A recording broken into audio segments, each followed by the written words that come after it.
鄂必龙，奴才在。你这张嘴呀，哄得我很高兴，我也给你一个小小的赏赐。谢老佛爷。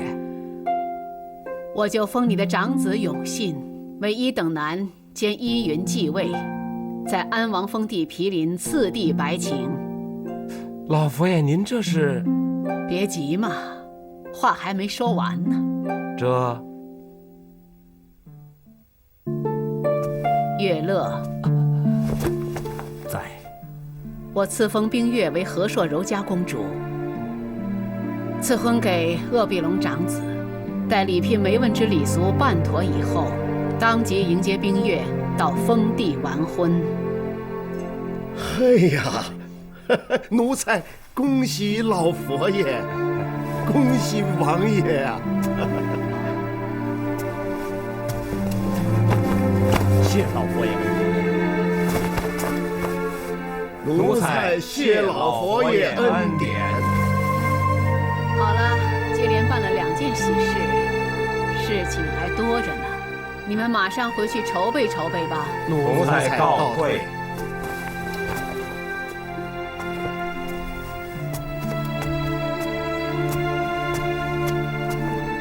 皇额娘这样决定，岂不是很难再见到冰月了吗？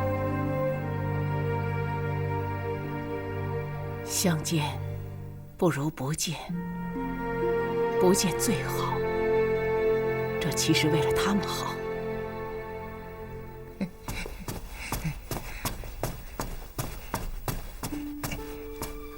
哎呦，皇上，大喜呀！什么大喜？奴才刚听说老佛爷要给皇上完婚呐，皇后正是索尼大人的孙女啊。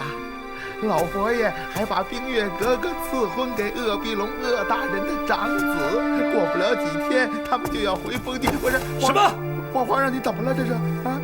你怎么了，皇上？哎，皇上，哎呦我的妈呀！皇上，您这是怎么了？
我在这儿已经等你很久很久了。你来的越晚越好，越晚就证明你想得越仔细。到哪一天你不来了，那就证明你成熟了。黄嬷嬷，真的没有回转的余地了。这是命运，每样东西，每个人都有他的命运，强求不得。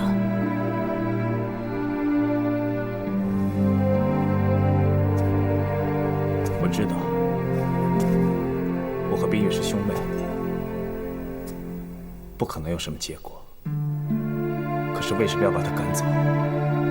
为什么是现在？为什么不能晚一点？又为什么是鄂别龙之子？为什么是芳儿？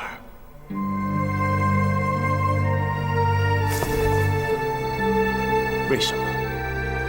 皇室的嫁娶从来都是为了成就大局，你阿玛如此，你也是如此。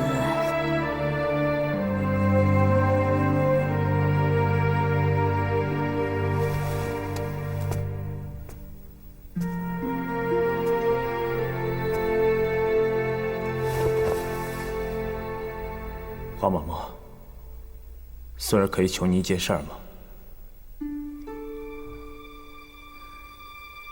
起来，说吧。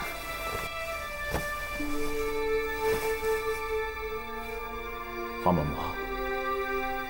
我不要立芳儿为后，不管是谁，只要不是芳儿就行。为什么？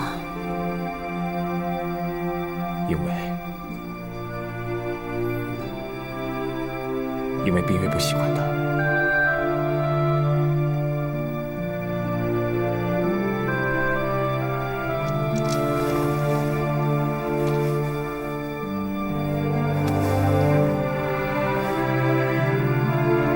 这是我为冰月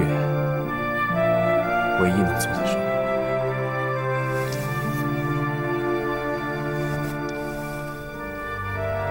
我的好孙儿啊，你真是一个重情又重义的人，妈妈很喜欢。可是咱们一切都要以大局为重，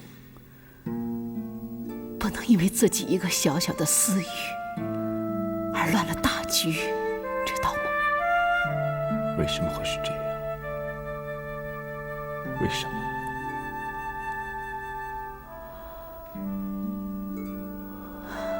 从现在起，冰月就是人家为光儿的福晋，你不要再见他了。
是是啊，最近也是公务繁忙啊，才少有来往啊。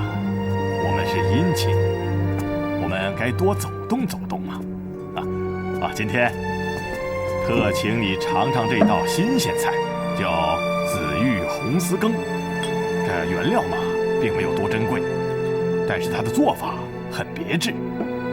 今天我给你细细讲讲，怎么样？好啊。先把这红鳞大鲤鱼倒挂在事先准备好的木架子上，这头呢要对着沸腾的烧锅，然后把这鱼头敲破，血就慢慢的流进锅里。这时鱼还活着，它被这沸腾的热气一蒸，就摇头摆尾，拼命挣扎。但这越是折腾，这血就流得越快，到最后血流尽了，而锅里的血就形成了一缕红丝。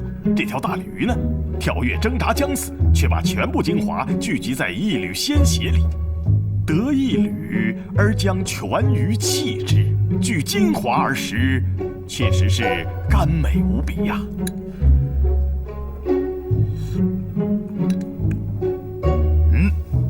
的确是甘美无比啊，不错不错。是啊，那就多吃些吧。哎，对了，敖兄，老佛爷赐婚索尼的孙女儿，你有什么想法？哎，那是老佛爷旨意，我能有什么想法呀？咱们同属姻亲，都是自家人，我就不拐弯抹角的说了。索尼软弱，只会养老佛爷鼻息行事，哪像你敖兄为国家为社稷这般敢作敢为啊！我鳌拜做事情，上对得起天，下对得起地，从来都是问心无愧。其他的事情我不管。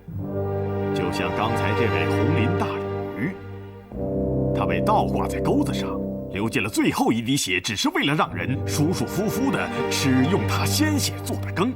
这人世间很难有两全其美的事啊！要么你就是这条流尽鲜血的鲤鱼，要么你就是吃它血的人。苏大人，你到底要跟我说什么？司府臣本是同支连气，可如今索尼独大，长此下去，他就会依仗太国丈之身，继续往高位上爬呀。到时候在乾清宫门前，可就没有你我哥俩的立足之地了。那又怎么样？我鳌拜只知道忠君卫国，这正是我担心的地方啊。小主子幼冲之礼，处事没分寸呐。我就怕他再走了顺治爷的老路，而我们哥俩人微言轻这将危害社稷呀。那我能怎么样呢？把这个皇后的名分拿到你敖兄的家里，到那时候你敖兄说话那就举足轻重了。我不稀罕。敖兄以国为尊，不为权力所动，这是可敬可佩的。只不过这就便宜了那些看风使舵之徒啊。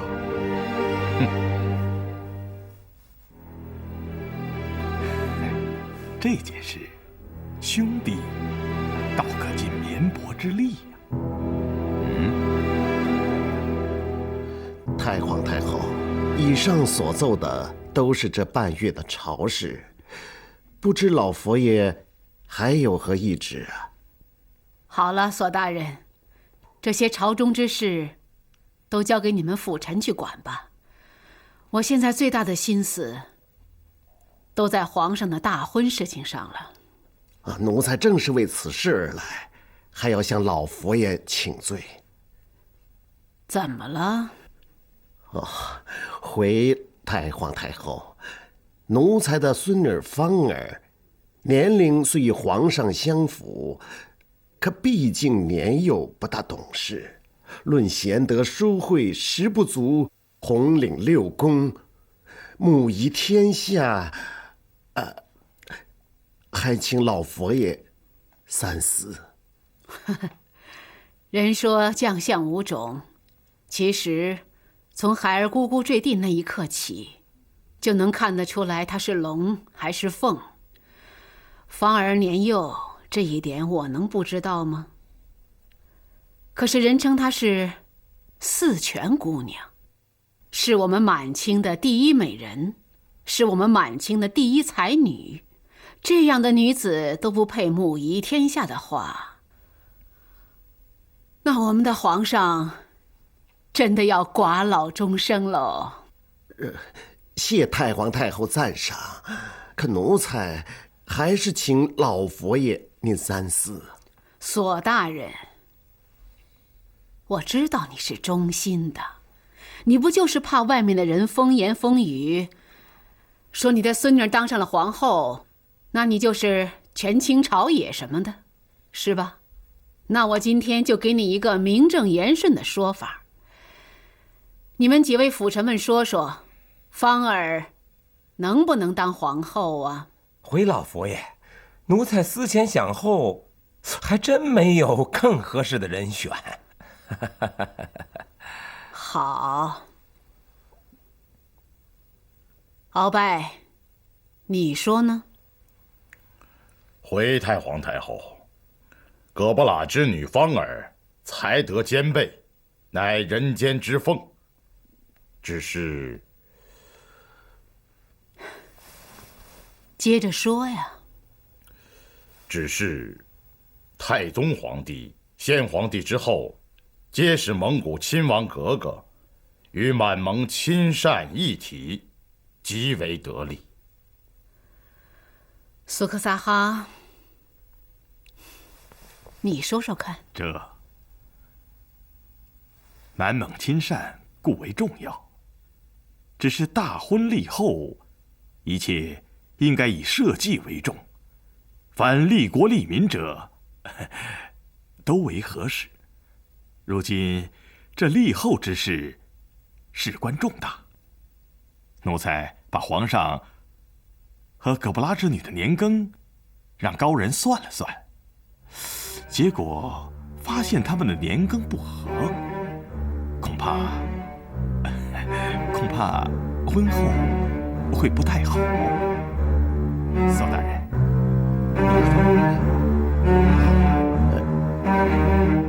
我等受先帝隆恩，辅政皇上当以社稷为重啊。皇上大婚乃天下头等大事，太皇太后须当谨慎行事啊。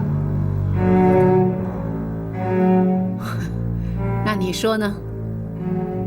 谁当皇后合适啊？回老佛爷，鳌拜鳌大人之女，瓜尔佳氏，秀外慧中，贤良淑德，与皇上年庚正合，实为帝后的最佳人选呐。哼。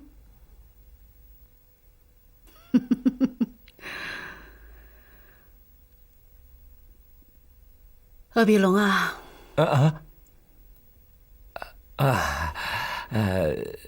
立后乃国家大事，应该小心谨慎，小心谨慎。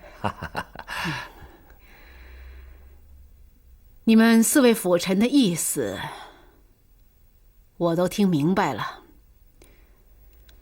其实，皇帝大婚，是我帝王家的家务事儿。这不是什么国政，是皇上讨媳妇儿，我老佛爷娶孙媳妇儿罢了。什么年庚合不合，我不管，我就是非常喜欢芳儿这丫头。这件事情就这么定了吧，你们都下去办差吧。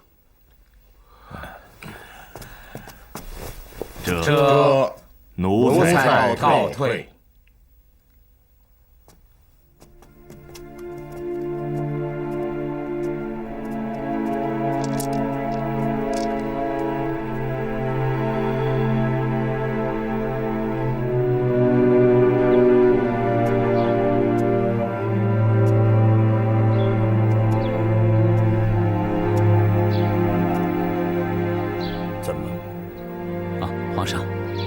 听说了吗？苏克萨哈以皇上跟芳儿年羹不和为由，欲推翻你俩的婚事。真的吗？嗯，好。虽然我不喜欢苏克萨哈，但这次正合我意。皇上，怎么了？苏克萨哈，他拉拢鳌拜打击索尼，完全是为了他东山再起呀。若真扳倒了索尼，他就能以赐府之名登上辅臣之首的宝座。到那个时候，他就可以掉过头来收拾鳌拜。他这是心怀不轨，并不是为了皇上啊。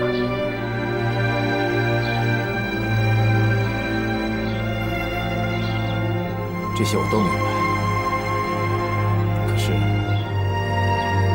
有什么办法？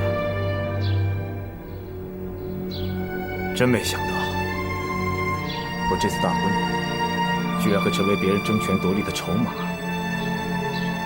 当这皇帝还有什么意思？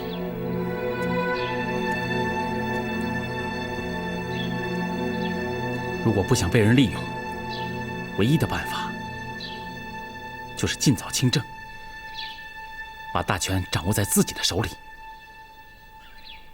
由您去利用别人，而不被别人所利用。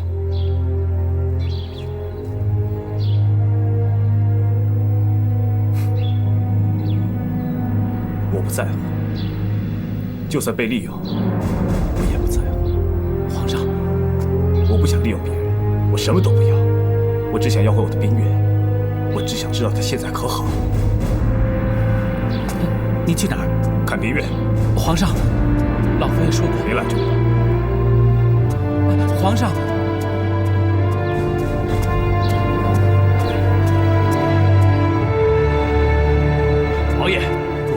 皇上驾到！什么？随我见驾。皇上，皇上吉祥。皇帝哥哥。王爷，鄂府下聘礼的人来了。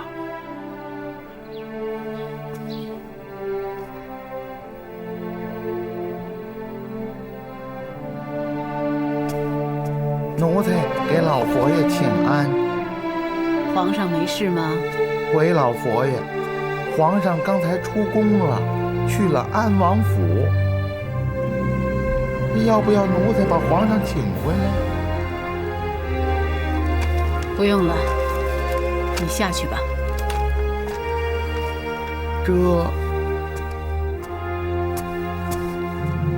冰月已赐婚他人，皇上这样过去，不会有事儿吧？算了，冰月明天就要走了，就让他们好好的过一晚上吧，让他们留个纪念，留个一生都难以忘却的回忆。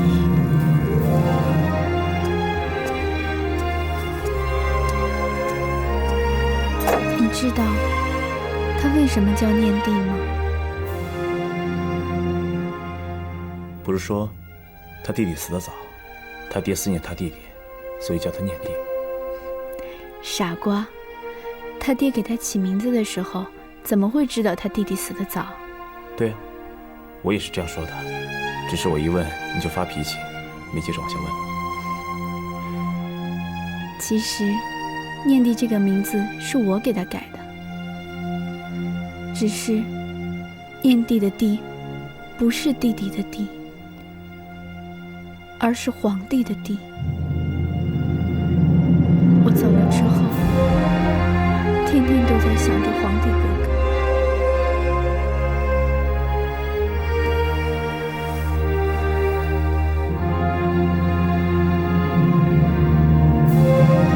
这皇帝哥哥，我这次回来之后，是不是脾气越来越坏？没有，再坏也没关系，只要你在我身边。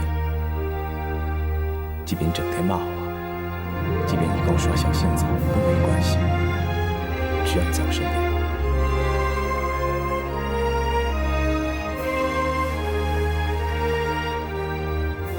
对不起，三哥哥。有的时候，我自己发完脾气也很讨厌自己。我们难得在一起，为什么不能好好相处？为什么要气你，还要气自己？可是，我每一次听你说你跟芳儿在一起，我的心里就特别难受，酸酸的，痛不欲生。为什么喜欢一个人是那么难啊？我这就回去跟老佛爷讲，这个皇帝我不当了，我跟你跑到关外去，跑到一个没有人的地方，好好生活。不，这不行，我不能做祸国的女人，我不能做陈圆圆。也许这就是天意，是命运的捉弄，让我们成为堂兄妹。既然是天意，那就听天由命吧。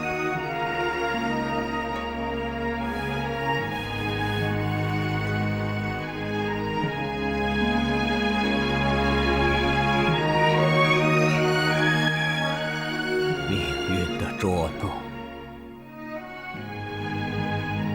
没错，是命运的捉弄。他们原来就不是兄妹，冰月她不是我的孩子，他们本可以高高兴兴地生活在一起。可是为什么要弄到这种地步啊？难道这真是命运吗？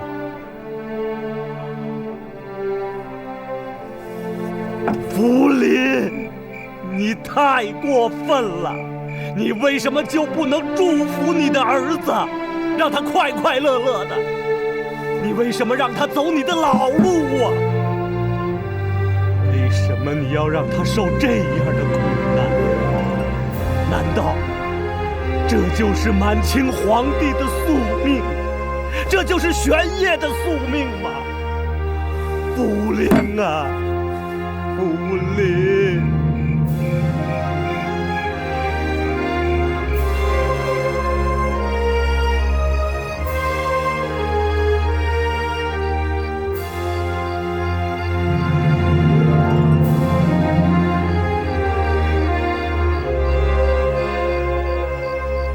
皇上，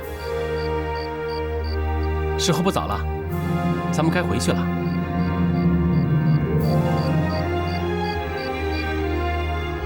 皇上，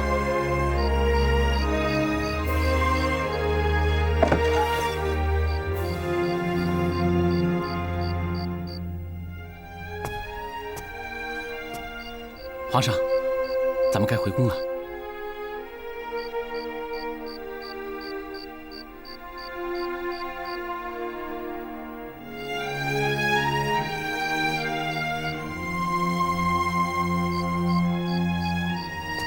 皇上，别去打扰他，就让他睡吧。要是他醒过来，又是一番生离死别，那岂不是更痛苦、更难过吗？皇上。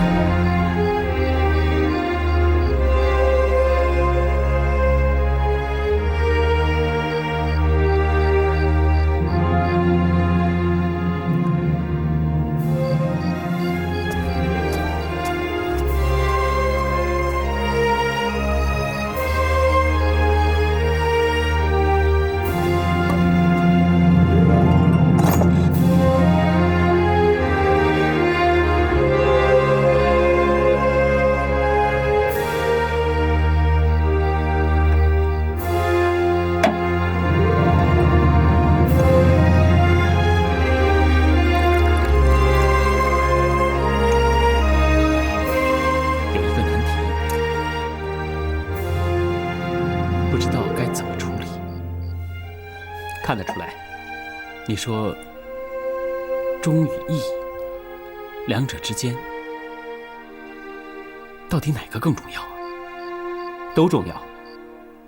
可有的时候，你为了讲朋友之义气，于国家利益而不顾，那到时候你就是对国家的不忠。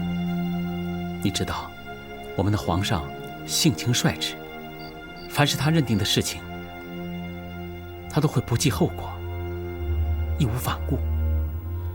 不管别人怎么去劝阻也没有用，哪怕是与天下人为敌，弄得天翻地覆也毫不顾忌。说的没错。可是作为他的最好兄弟，看着他那个样子，哎，你说什么我完全听不懂啊。不过看得出来你十分痛苦。你那么聪明，脑子又这么好用，我相信你一定能想出好的办法来。其实想什么样的办法，你应该早就有答案了，只不过这个答案你愿不愿意接受而已。人生在世，有该做的，有不该做的，该做的就做，不该做的便不做，实难两全其美，但求无愧于天地就行了。没错，这事儿本来就不该做，否则天下必然成大乱之势。哼，还犹豫什么？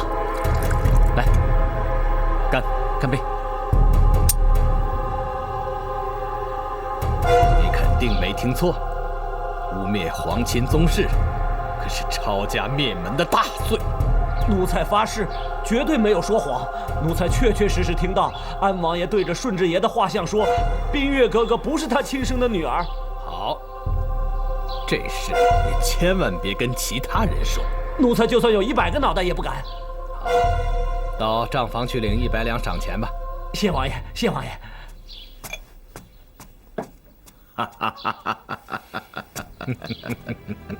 处处有门生啊！康王在安王爷府上也有耳目啊！啊！本王也只是喜欢交朋结友而已。真没想到，这冰月不是月乐的亲生女儿。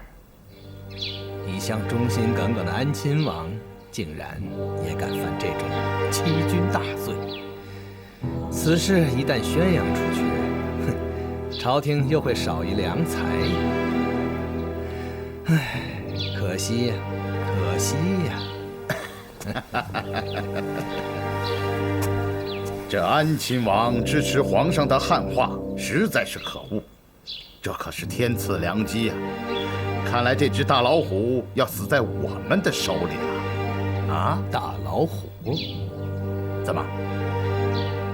你想放过他？老虎虽大，但已是年老体衰了，连牙齿都脱落了。他已不可能再逞威风咬人了，对大局也不会有影响。那么你是想，要不就不打，要打就不仅打一只老虎了，要打我就连天上的飞龙都给打下来。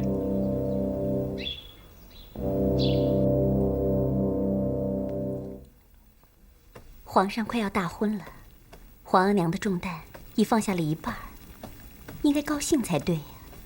怎么这2天，皇额娘总是闷闷不乐的呢？好孩子，你说的对，皇额娘应该高兴才是啊。老佛爷，什么事啊？慌慌张张。回老佛爷，京城百姓们都在谈论着一个传言。什么传言？传言说，冰月格格不是王爷的亲生女儿。这怎么会有这种传言呢？奴婢还听说，太监们也在议论这事儿。看来这传言已经要公了。老佛爷，这万一要是传到皇上耳中，不行，绝对不行！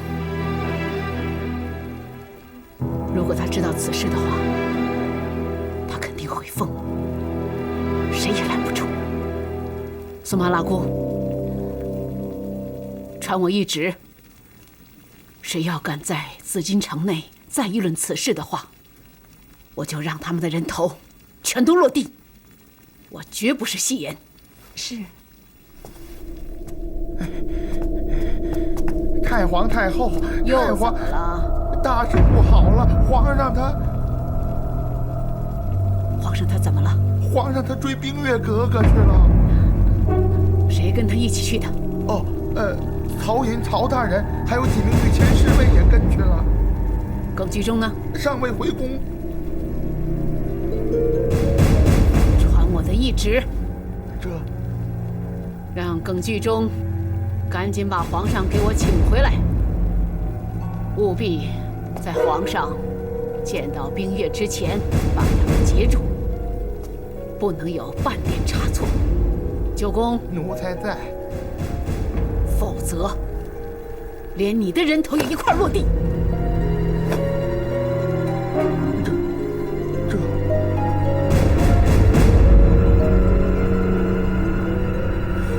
绝不能让他们见面，否则后果将不可收拾。为了大清的江山，绝不许他们胡来！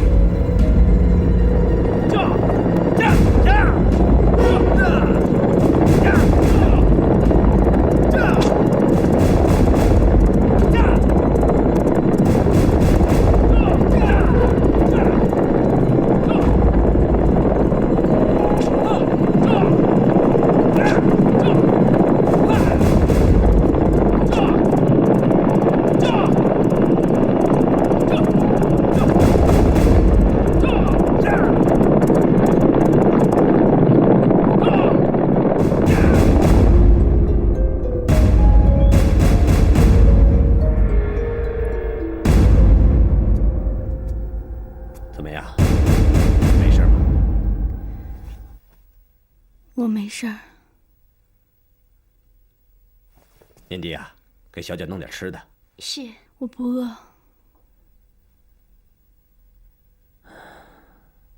好吧，那伺候小姐早点休息吧。是。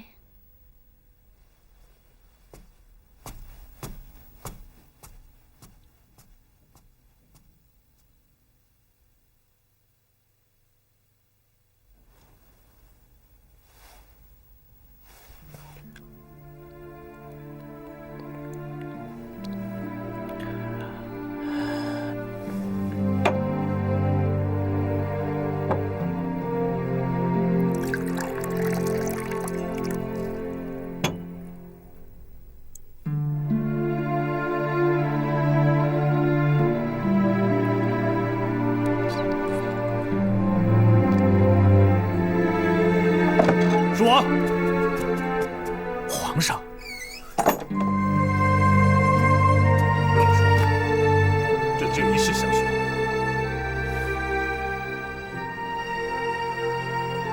不知皇上远道而来，有何吩咐？你要如实的说。京城有传言，说冰月不是蜀王的亲生女儿，此事当真？不是，绝无此事。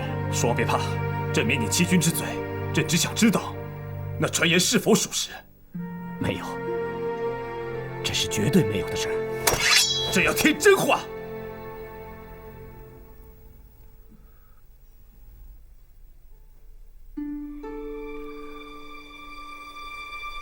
流言蜚语不足为信，即便皇上让臣一死，事实也不可改变。那只是传言。我们俩只有一个能活着回去。玄烨是蜀王看着长大的，玄烨的性情，蜀王最了解。没了冰月，我将会怎么样？若传言属实，蜀王便犯了欺君大罪，那便是死。便可以娶冰月为妻。若传言不真，我将失去冰月，将悔恨终身。皇上，现在已经不是你我君臣之间的事情，这是你女儿和另一个爱她男人之间的事情。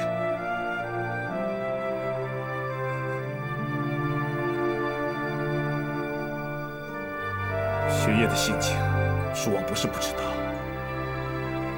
玄烨说得到，做得到。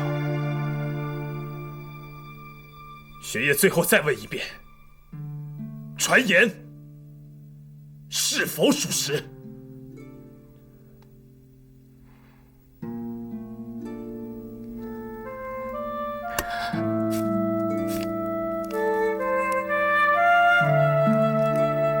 那只是传言。皇上，冰月真的是我的女儿。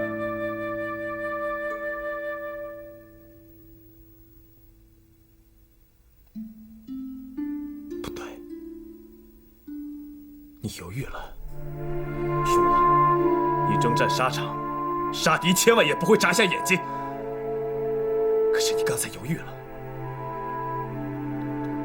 我知道，是心疼冰月，心疼玄烨。玄烨，谢叔王了。皇上，皇上。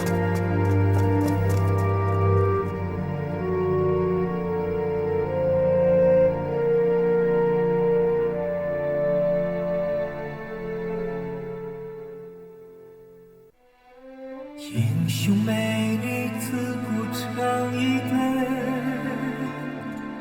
办不懂是非是与非。明月清风，长夜相随，谁想谁，谁又忘了谁？一群沼泽。江水，为了爱，有人愿受罪，心好累，好累，有思念频频举起杯。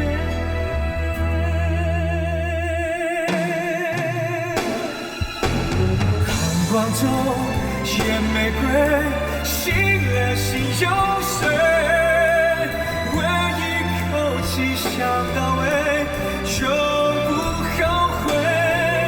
每一个人全身崩溃，眼泪太可贵，明知道心要碎，也不后退。寒光中。有谁为一口气想到尾，永不后悔？为一个人全身崩溃，眼泪太可贵，明知道心要碎，也不